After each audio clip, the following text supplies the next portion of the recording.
नमस्कार मित्रों, मैं कान्हा राम सैनी मेरे YouTube चैनल संस्कृत ज्ञान गंगा में आपका स्वागत करता हूं। मित्रों, सांख्य कारिका का हम अध्ययन कर रहे थे और हमने अब तक सांख्य कारिका में 1 से लेकर के 27 कारिकाओं का विस्तृत अध्ययन कर लिया था। आज के इस वीडियो में हम 28वीं और 29वीं इन दोनों कारिकाओं का अध्ययन करेंगे। तो जो 28वीं कारिका है, उस 28वीं कारिका में कहा गया है कि रूपादिषु पंचानाम आलोचन मात्रमं इष्यते वर्ति वचनादान विरहणो उत्सर्ग आनंदाश्च पंचानाम। ये जो 28वीं कारिका है, इस 28वीं कारिका में जो हम ज्ञानेंद्रियां और कर्मेंद्रियों का अध्ययन कर रहे थे, उन ज्ञानेंद्रियों और कर्मेंद्रियों की वृत्ति के बारे में बताया गया है कि ज्ञानेंद्रियों की कौन कौन सी वृत्ति होती है और जो कर्मेंद्रियां होती है 5, उनकी कौन कौन सी वृत्ति होती है। तो इसमें कहा गया है कि रूपादिषु पंचानाम आलोचन मात्रम इष्यते वृत्ति। रूप आदि विषयों का, रूपादिषु यानी रूप आदि विषयों का आलोचन मात्र करना ही, रूप आदि जो विषय हैं उनका आलोचन मात्र करना ही पंचानाम वृत्ति इष्यते यानी 5 ज्ञानेंद्रियों की वृत्ति कहा जाता है। अर्थात इसका अर्थ यह है कि जो चक्षु, जो पहली हमारी ज्ञानेंद्रिय है, उसका रूप को देखना, उसकी वृत्ति हो गई। दूसरी जो ज्ञानेंद्रिय है वो स्रोत का यदि हम वृत्ति देखते हैं तो उसकी वृत्ति होगी शब्द को सुनना। तीसरी जो हमारी वृत्ति है वो घ्राण की जो वृत्ति होगी वो होगी गंध को सूंघना आदि। और उसके बाद में जो चौथी जो हमारी ज्ञानेंद्रिय है वो है रसना, अर्थात जिह्वा की जो वृत्ति होगी वो होगी रसानुभूति करना। और जो 5वीं जो हमारी ज्ञानेंद्रिय है वो है त्वग का अर्थ होता है त्वचा, तो उसका स्पर्श आदि का अनुभव करना ही उसकी वृत्ति होगी। इस प्रकार से पहली ही लाइन में कहा गया है कि रूप आदि का आलोचन करना ही 5 ज्ञानेंद्रियों की वृत्ति है। और फिर नीचे कहा गया है कि वचन आदान विहरण उत्सर्ग आनंदाश्च पंचानाम। नीचे पंचानाम से अर्थ है कर्मेंद्रियों से, यानी 5 कर्मेंद्रियों की कर्मश है। वचन किसकी वृत्ति हुई? वाक की वृत्ति वचन हो गई, बोलना। उसके बाद में दूसरा कहा गया है आदान का अर्थ होता है लेना। तो इस प्रकार से अर्थ हो जाएगा लेना और देना। ये किसकी वृत्ति हो गई? हस्त की वृत्ति हो गई, लेना और देना। उसके बाद में आता है पाद कर्मेंद्रिय आती है, पाद की वृत्ति भी यहां बताया गया है विहरण करना। उसके बाद में जो कर्मेंद्रिय आती है वो आती है पायु की वृत्ति यहां पर बताया गया है उत्सर्ग करना यानी उत्सर्जन करना। और जो 5वीं कर्मेंद्रिय है उपस्थ की यहां वृत्ति बताया गया आनंदाश्च यानी आनंद लेना। इस प्रकार से 5 कर्मेंद्रिया और 5 ज्ञानेंद्रियों की वृत्ति के बारे में बताया गया है कि जो 5 ज्ञानेंद्रिया हैं उनकी वृत्ति रूप आदि का आलोचन करना ही उनकी वृत्ति है। और जो 5 कर्मेंद्रिया हैं उनकी क्रमश है वचन आदान विहरण उत्सर्ग और आनंद ही उनकी वृत्ति है। इस प्रकार से इन 5 ज्ञानेंद्रियों और 5 कर्मेंद्रियों की वृत्ति के बारे में इस कारिका में बताया गया है। इसका अर्थ मैं लिख देता हूं।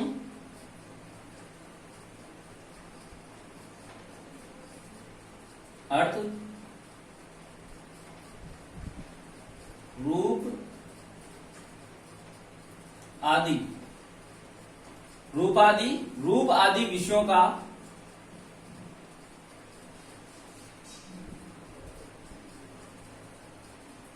आदि विषयों का आलोचनम यानी आलोचन करना ही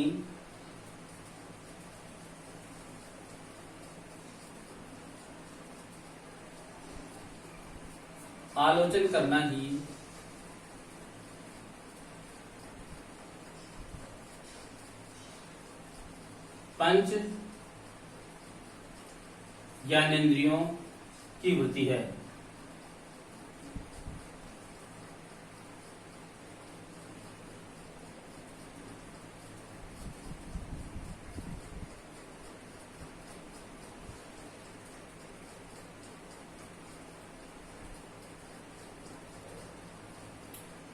रूप आदिषु आलोचनम मात्रम इष्यते वृत्ति, रूप आदिषु पंचानाम आलोचनम मात्रम इष्यते वृत्ति, यानी रूप आदि विषयों का आलोचनम यानी आलोचन करना ही, पंचानाम यानी पंच ज्ञानेंद्रियों की वृत्ति, इष्यते यानी वृत्ति होती है या वृत्ति है। उसके बाद में जैसे अर्थात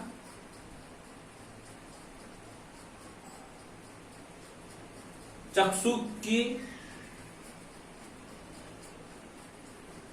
अर्थात चक्षु की रूप देखना,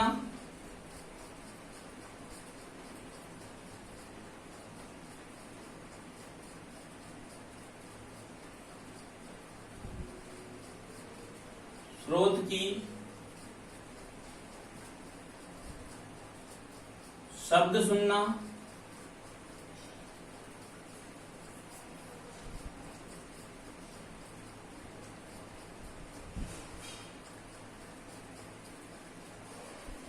घ्राण की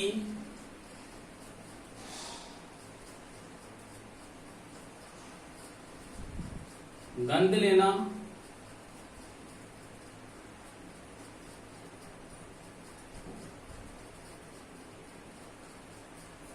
रसना की,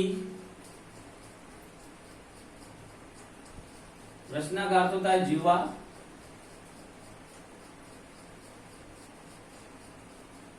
जीवा की रसाभूति करना, रसानुभूति करना, रसानुभूति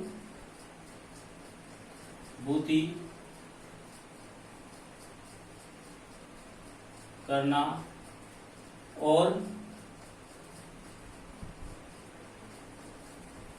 त्वग की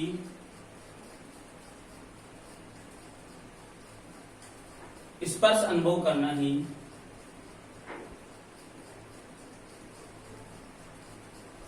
स्पर्श अनुभव करना ही वृत्ति है।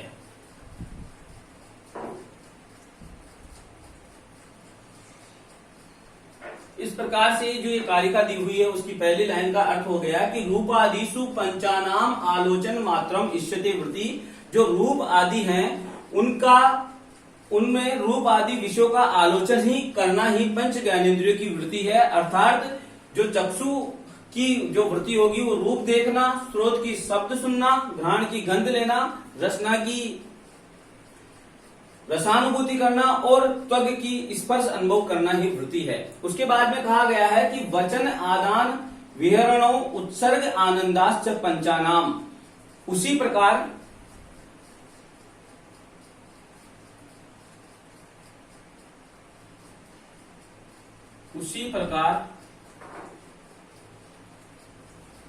वाक की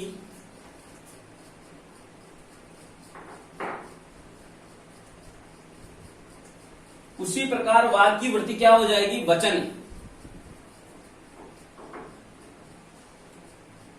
वचन करना अर्थात बोलना,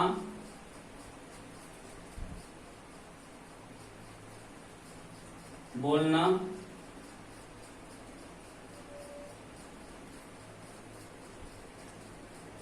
उसके बाद में दिया हुआ है हस्त की वृत्ति, हस्त की आदान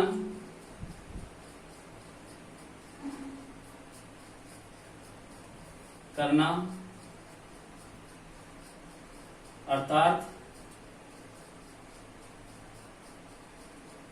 लेना और देना, दोनों अर्थ इसके हो जाएंगे।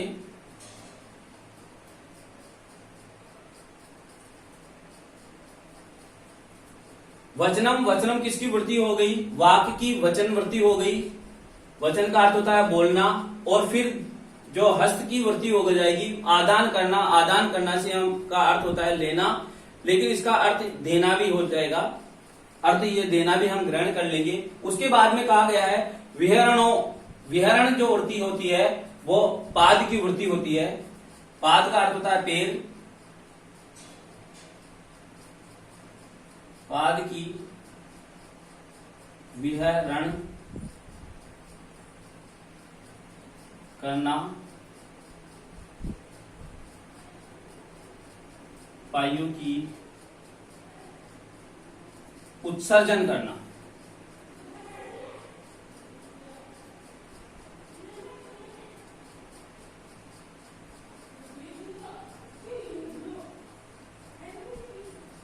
उत्सर्जन करना और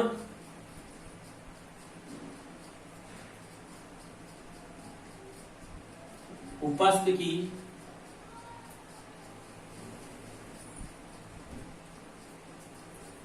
आनंद ही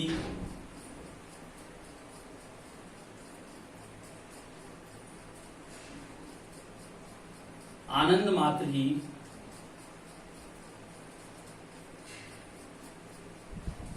वृत्ति है।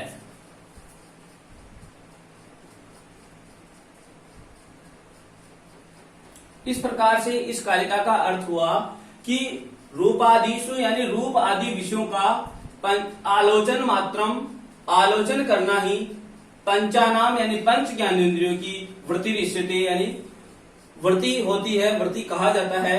अर्थात चक्षु का रूप देखना, श्रोत का की वृत्ति हुई, शब्द सुनना, घ्राण की गंध लेना, रसना की जिह्वा, रसना को जिह्वा कहते हैं तो रसना की वृत्ति, रसानुभूति करना और त्वग की स्पर्श अनुभव करना ही वृत्ति है। उसी प्रकार वाक की वचन करना अर्थात बोलना, हस्त की आदान करना यानी लेना और देना, पाद की विहरण करना, पायु की उत्सर्जन करना और उपस्थ की आनंद मात्र ही इसकी इनकी वृत्ति है। इस प्रकार से इस कारिका का अर्थ आपके समझ में आ गया होगा 28वीं कारिका का। उसके बाद में 29वीं कारिका में कहा गया है कि स्वलक्षण्यम वर्ति स्त्रियस्य शेषा भवति असामान्य। यहां हम संधि विच्छेद करेंगे तो भवति प्लस असामान्य हो जाएगा। मैं संधि विच्छेद करके बोल रहा हूं, भवति असामान्य सामान्यकरण वृत्ति प्राणाध्या वायु पंच। इस कारिका के अंतर्गत 29वीं कारिका के अंतर्गत जो इंद्रियों की जो सामान्य और जो असामान्य वृत्ति होती है उसके बारे में बताया गया है कि जो इंद्रियों की नहीं और जो तत्व बचे उनके बारे में बताया गया है कि जो सामान्य किसकी वृत्ति होती है, असामान्य वृत्ति किसकी होती है। तो श्रुमर्थम में असामान्य वृत्ति के बारे में बता रहे हैं कि त्रयस्य, यहाँ त्रयस्य मतलब जो बुद्धि, अहंकार और मन, इन तीनों से त्रयस्य से इन तीनों से इसका अर्थ है त्रयस्य यानी बुद्धि, अहंकार और मन की स्वलक्षण्यम एवं वृत्ति। जो बुद्धि, अहंकार और मन है इनका अपना लक्षण ही इनकी वृत्ति है, यानी जो इनका लक्षण कहा गया है वो ही इन तीनों की वृत्ति है। अर्थात बुद्धि का हमने लक्षण पढ़ा था अध्यवसाय बुद्धि। बुद्धि का हमने क्या लक्षण पढ़ा था? बुद्धि का लक्षण पढ़ा था अध्यवसाय, अध्यवसायो बुद्धि। तो जो इस बुद्धि की वृत्ति हुई वह इसका लक्षण ही इसकी वृत्ति है, अर्थात अध्यवसाय ही इसकी वृत्ति है, यानी निश्चयात्मक ज्ञान ही इसकी वृत्ति है।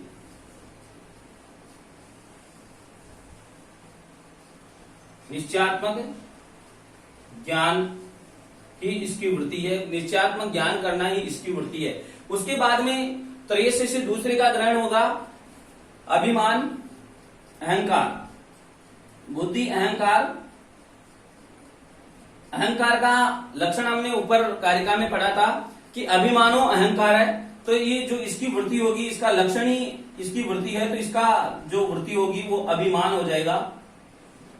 इसकी वृत्ति क्या है? अभिमान ही इसकी वृत्ति है।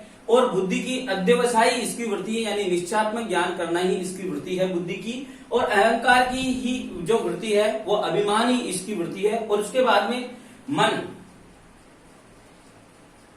मन का जो हमने लक्षण पढ़ा था ऊपर की कारिका में वो संकल्प, संकल्प, संकल्पो, संकल्प संकल्पो मनो, ऐसा कहा गया था। तो जो संकल्प करना ही मन की वृत्ति हो गई।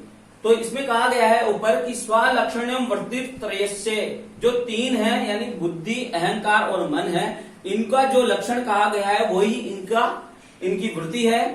सा से सा का संधि विच्छेद करेंगे, सा ऐसा भवती असामान्य, वह असामान्य वृत्ति होती है। यानी जो इनकी जो तीनों की जो वृत्ति है, ये तीनों की बुद्धि की अध्यवसाय, अहंकार की अभिमान और मन की संकल्प करना, ये तीनों ही वृत्तियां असामान्य वृत्तियां हैं।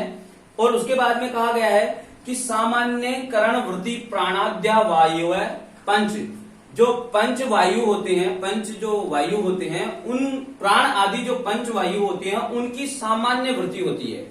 अब पंच आदि कौन कौन से होते हैं वायु, वो मैं आपको बता देता हूं। 5 वायु होती हैं, प्राण, अपान, व्यान, उदान,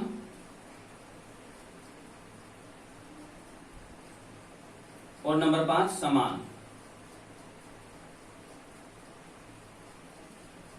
ये पांचों क्या है, इनको पंचवायु कहा जाता है। जो हमारे शरीर में जो वायु रहती है उसको 5 भाग किए गए हैं।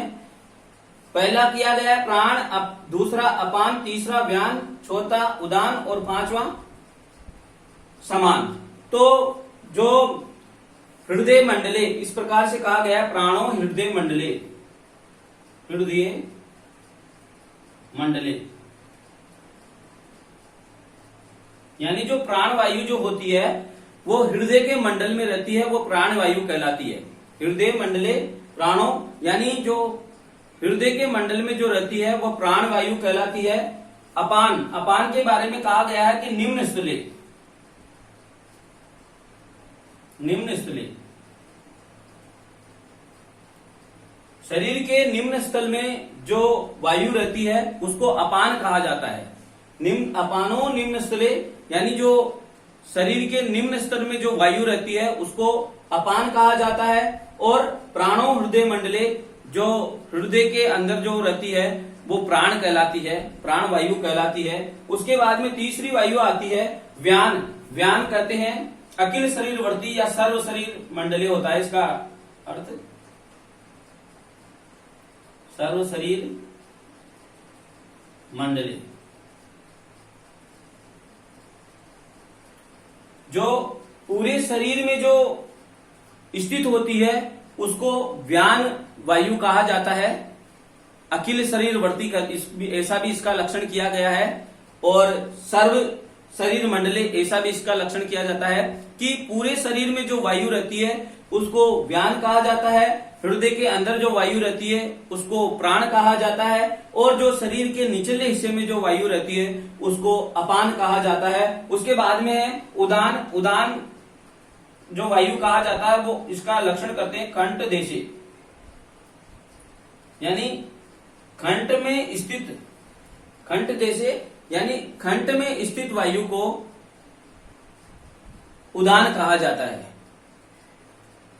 कंठ में स्थित वायु को उदान कहा जाता है। और उसके बाद में है समान। समान का लक्षण इस प्रकार से दिया, नाभि मंडले, समानो नाभि मंडले। नाभि मंडल में स्थित जो वायु है उसको समान नाम से जाना जाता है, यानी वो समान वायु कहलाती है। इस प्रकार से ये पंच प्राण वायु है। पहली है प्राण, दूसरी है अपान, तीसरी है व्यान, चौथी है उदान और 5वीं है समान। इन पंच वायु का जो वृत्ति होती है, इन पंच वायु की वो सामान्य वृत्ति होती है। आप जानते हो कि सामान्य जो किसी का लक्षण होता है तो वो बहुत जगह पर विस्तृत होता है, बहुत जगह दिखाई देता है, वो सामान्य कहलाता है। और कोई विशेष एक आध जगह दिखाई दे वो असामान्य कहलाता है। तो ये हर जगह दिखाई देती है, इसीलिए इनकी वृत्ति होती है वो सामान्य होती है। और जो ये बुद्धि, अहंकार और मन है ये विशेष है, इसलिए इनकी वृत्ति असामान्य है। तो इस प्रकार से ये आपके समझ में आ गया होगा। अब मैं इसका मिटा करके इसका अर्थ लिख देता हूं। तो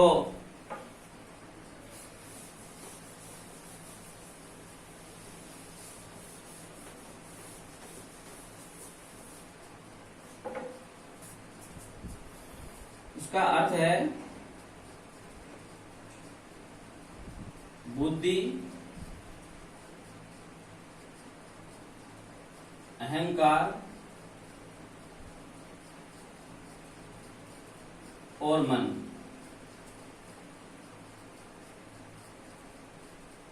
यह अर्थ कहां से आया? त्रयस्य से बुद्धि, अहंकार और मन, इन तीनों का ग्रहण होता है। तो जो बुद्धि, अहंकार और मन है, इन तीनों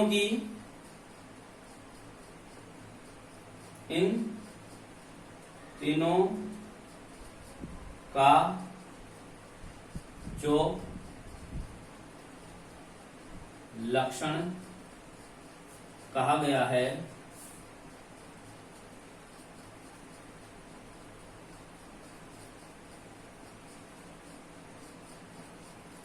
वह ही इन तीनों की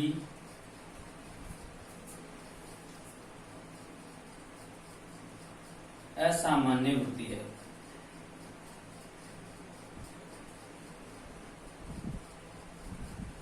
असामान्य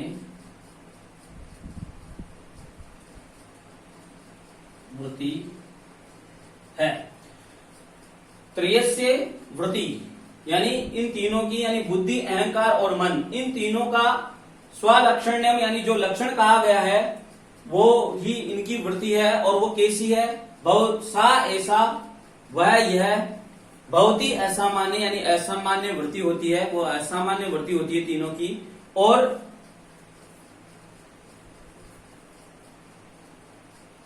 जैसे अर्थात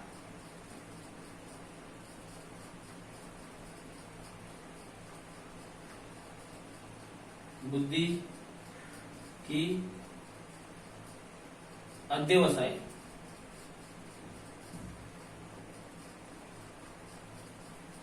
यानी निश्चयात्मक ज्ञान,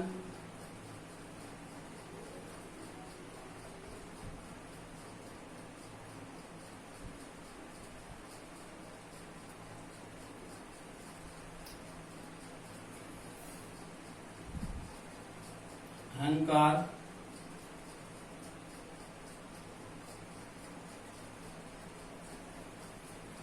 अभिमान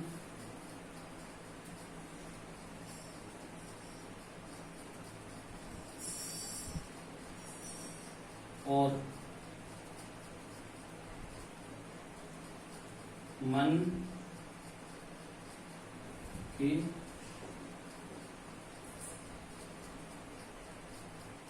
संकल्प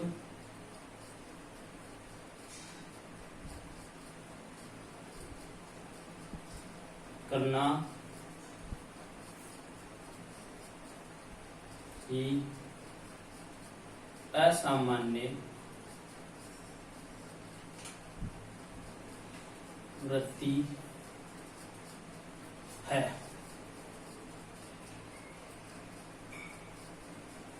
तथा फिर आगे कहा गया पंच प्राण आदि वायुओं की, पंच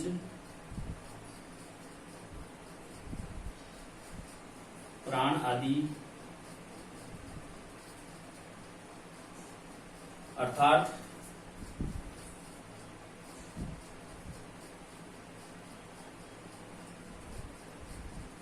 प्राण,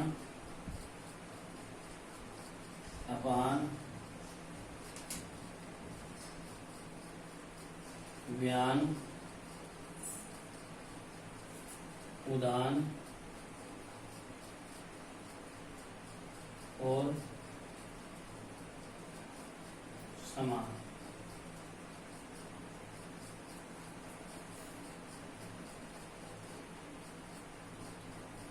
तथा पंच प्राण आदि अर्थात प्राण, अपान, व्यान, उदान और समान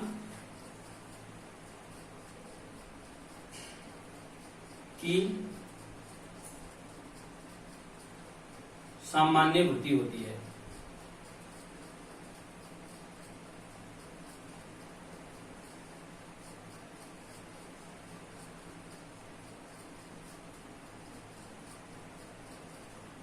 इस प्रकार से ये जो 29वीं कारिका है, इसका अर्थ हुआ कि त्रयस्य स्वलक्षण्यम व्यावृत्ति, यानी जो त्रयस्य से ग्रहण होगा 3 का, बुद्धि, अहंकार और मन, इन तीनों का जो लक्षण कहा गया है वही इनकी वृत्ति है। अर्थात जो बुद्धि है, बुद्धि का हमने लक्षण पिछले वीडियो में, पिछली कारिकाओं में देखा था, अध्यवसायो बुद्धि, यानी अध्यवसाय यानी निश्चयात्मक ज्ञान ही बुद्धि होती है। तो ये इसका लक्षण कहा गया है, तो इसकी वृत्ति भी निश्चयात्मक ज्ञान ही हुई। उसके बाद में अहंकार आया, तो अहंकार का भी लक्षण ऐसा कहा, अभिमानो अहंकार है। तो जो इसका लक्षण कहा गया है वही इसकी वृत्ति है। तो अहंकार की वृत्ति क्या हुई, अभिमान ही इसकी वृत्ति हो गई। उसके बाद में मन का लक्षण भी संकल्पात्मक मन, इस प्रकार से कहा गया है। तो मन की संकल्प करना ही इसकी वृत्ति हो गई। और ये इनकी वृत्तियां कैसी है, असामान्य वृत्तियां हैं। और जो पंच प्राण आदि जो पंच वायु हैं, प्राण, अपान, व्यान, उदान और समान, इन पंच वायुओं की वृत्ति सामान्य वृत्ति होती है। इस प्रकार से इन दोनों कारिकाओं का अर्थ मेरे द्वारा समझाया गया। यदि आपको ये वीडियो अच्छा लगा हो तो इसको लाइक करें, मेरे चैनल को सब्सक्राइब करें। आज के लिए इतना ही, मिलते हैं अगले वीडियो में। धन्यवाद।